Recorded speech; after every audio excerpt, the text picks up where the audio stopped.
Here's my apple and berry scramble cooked in cornstarch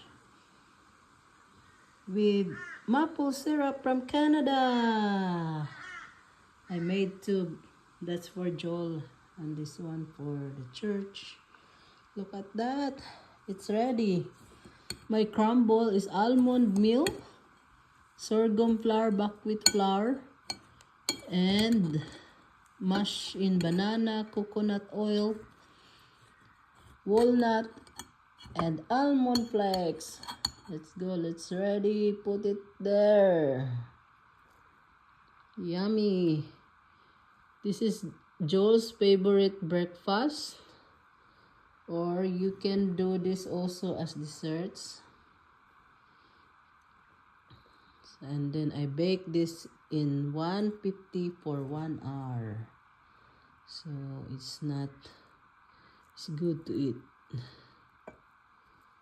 Yum. It's a lot of nuts. And it has coconut flakes also.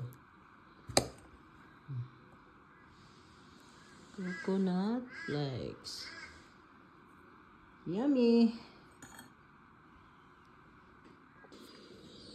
Ready to bake.